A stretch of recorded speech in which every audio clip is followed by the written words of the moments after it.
Se escribe un nuevo capítulo en la historia de Bolivia. La presidenta interina, Yanine Áñez, busca pacificar el país con la elección de nuevas autoridades del Tribunal Supremo Electoral. Se vislumbran elecciones generales en 2020. ¿Cómo se logró poner fin a la crisis?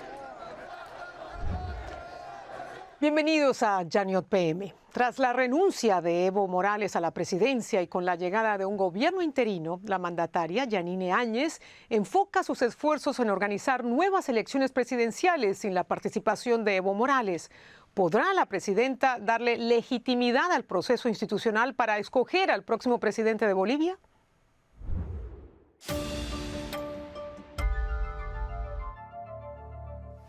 Porque este es el principal objetivo de mi gobierno: nuevas elecciones en el menor tiempo posible.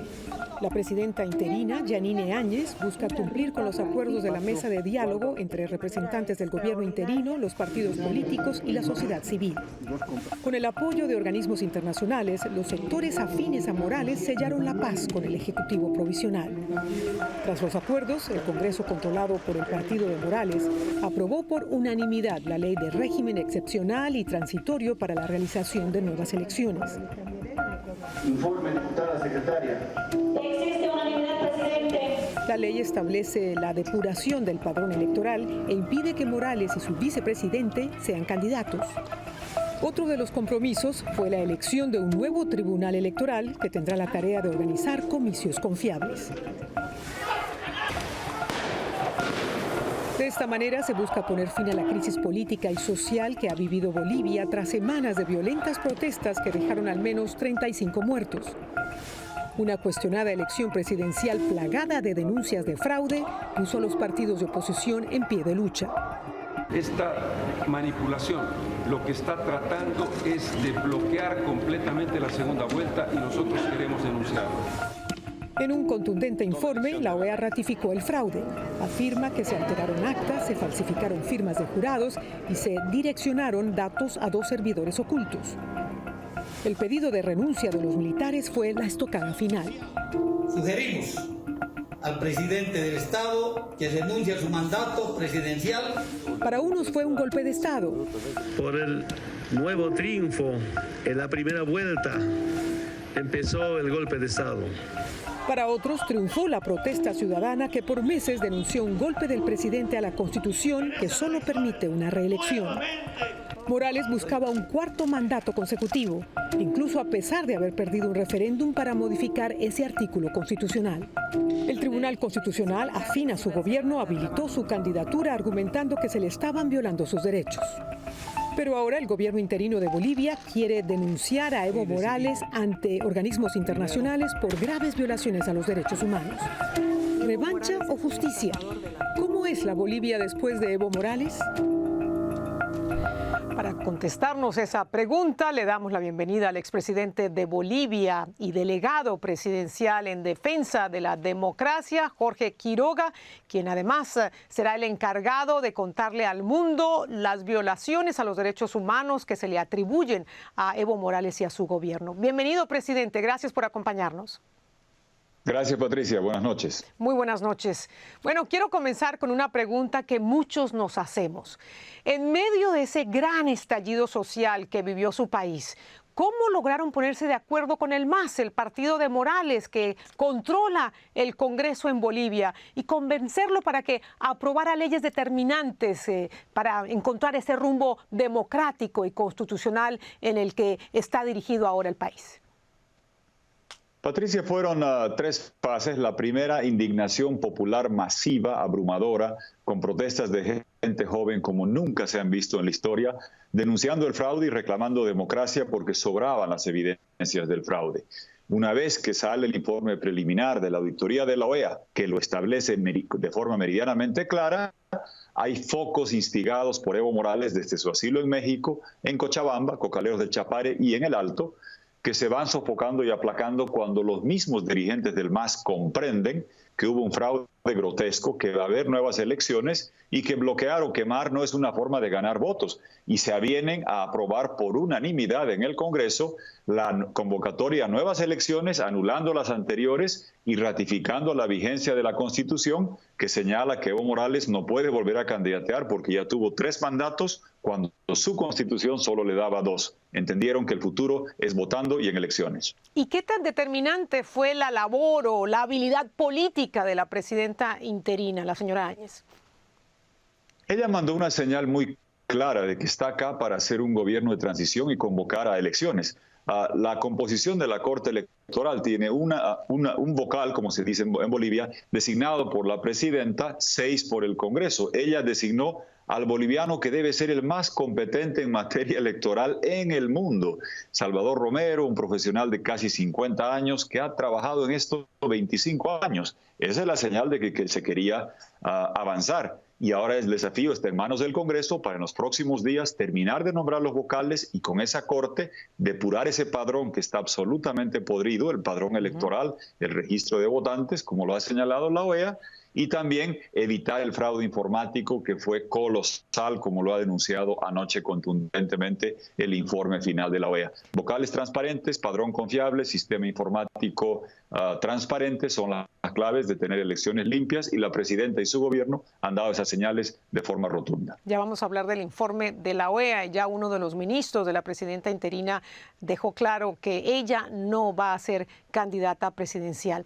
En medio de este diálogo, de estas semanas de gran tensión y de estos acuerdos que lograron leyes aprobadas por unanimidad en el Congreso, y repito, controlado por el partido de Morales, ¿qué pueden aprender otros países del diálogo en Bolivia, donde había tanto en juego? Que la clave de tener una democracia sostenible son elecciones limpias, que la indignación vino en Bolivia producto de un fraude colosal que venía después de que Evo Morales desconoció un referéndum, nos había robado la votación del 2016 cuando se le prohibió que siga postulando, argumentando que ser tirano fuese un derecho humano protegido por la OEA, y esa indignación subyacente explotó cuando la gente verificó que se quería robar las elecciones para seguir en el poder.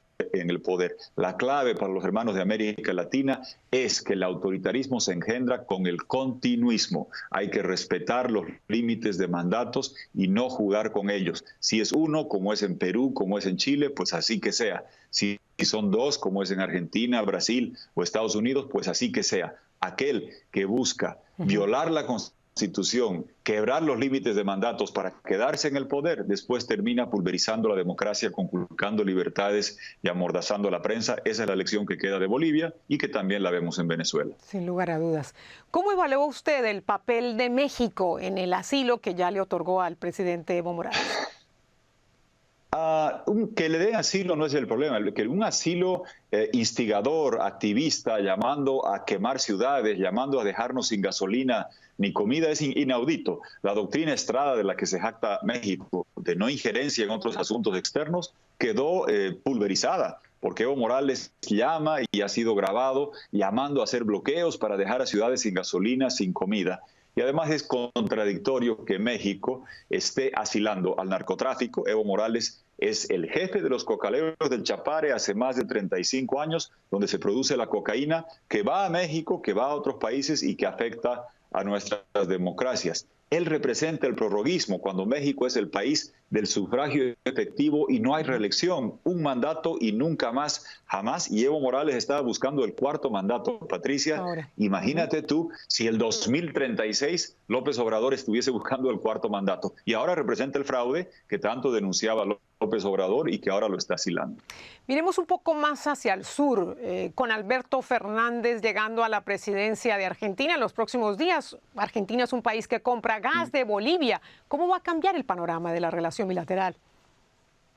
Esperemos que el presidente Alberto Fernández gobierne él y no esté sujeto a los chantajes de su vicepresidenta Cristina Kirchner, que no siga esta línea de México de buscar apañar lo que hace Morales. Como tú señalas, Argentina nos compra mucho gas y desafortunadamente también nos compra cocaína. Sería triste que estén entrando al juego de desconocer a Yanine Áñez o no reconocer el mandato de transición, no apoyar elecciones y que estén implícitamente o indirectamente fomentando la compra de narcotráfico y poniendo en riesgo el suministro de gas, que es algo que nos ha unido hace décadas a bolivianos y argentinos, más allá de los gobiernos de derecha, de izquierda, no interesaba el color. Hemos tenido una integración gasífera que espero que Argentina la preserve, la mantenga, porque nos ha hermanado en el tiempo, y que esperemos que respeten el gobierno constitucional y que respeten la convocatoria a nuevas elecciones. Y Patricia, que no ayuden a que hagan fraude. La diferencia que evitó la segunda vuelta se gestó en el consulado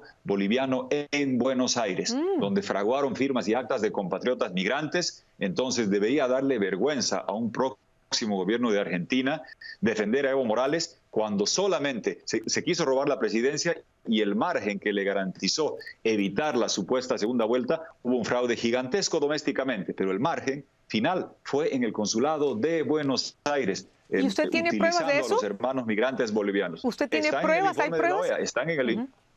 Están en el informe de la OEA. Esas actas que eran llenadas por una sola persona, varias de ellas son en Buenos Aires. Están en el informe de la OEA, Patricia. Están en el informe de la OEA las indicaciones del fraude que se hizo en Buenos Aires. No estoy responsabilizando al gobierno de Argentina. Fue Evo Morales con su consulado que hizo eso. Espero que el nuevo gobierno de Argentina respete las relaciones, respete al gobierno de transición, reconozca a las autoridades consulares que está enviando Yanine Áñez. ¿Para qué? Para que no solamente representen y ayuden a los hermanos migrantes, sino, Patricia, para que eviten que se utilice a esos hermanos para volver a hacer un fraude como sucedió el 20 de octubre. Bueno, muchos piensan que a lo mejor Argentina y el nuevo gobierno le podría dar asilo a Evo Morales allí en su país, pero eso tendrá que esperar para ver si sucede. Este contundente informe de la OEA, me pregunto yo si el MAS, el partido de Evo Morales, debería ser castigado. Se habla de anularle su personería jurídica.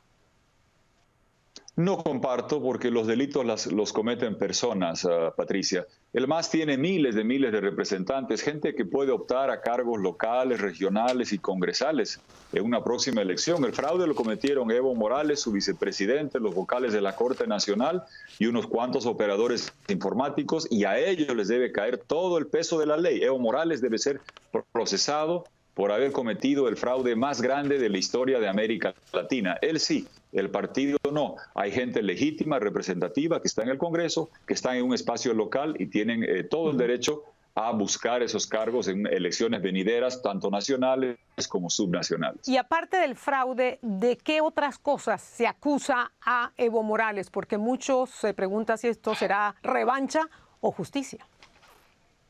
Vi la pregunta.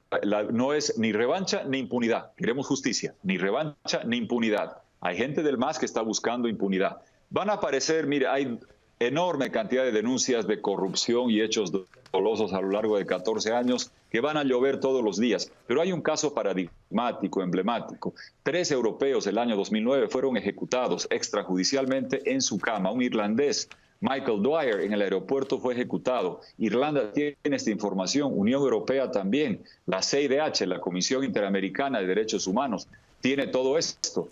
Y ese informe va a llegar a la Corte de San José. Y ese es un tema que, recuerda Patricia, lo va a perseguir a Evo Morales por mucho tiempo, porque su gobierno, por órdenes que él dio en Valencia Carabobo, con Raúl Castro a un lado, Hugo Chávez al otro, revisa el video, él llega y dice: yo di la orden del operativo donde ejecutan a esta gente y los asesinan. Y toda vida vale igual, pero en este caso hay una familia irlandesa y la madre de este joven que va a buscar justicia, y ese es un caso que lo va a perseguir muchísimo tiempo y en todas las esferas internacionales a Evo Morales. Y por último, el presidente, según lo que usted me dice, si regresa al país como quiere el MAS, no para que sea candidato, sino para que lidere su partido, debería ir preso. Y me pregunto si esto no menoscaba el éxito del proceso para pacificar a Bolivia y los acuerdos que pues lo han puesto en la senda democrática. Él tuvo 14 años en el poder de forma abusiva, se fue, que se quede allá, que se quede tranquilo, que deje que Bolivia retome la senda de la democracia. Y Patricia, yo francamente lo dudo. ¿Por qué? Porque él es un hombre profundamente cobarde, te lo digo en forma personal, lo conozco.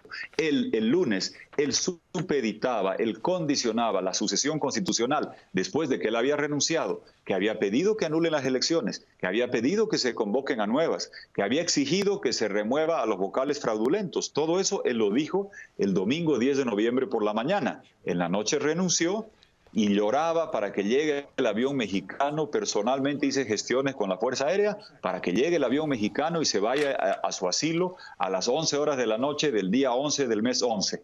El 11 de noviembre a las 11 p.m. salió al asilo y se fue. Que nos deje a los bolivianos reconstruir la democracia a la que tanto daño le ha hecho este señor durante tanto tiempo.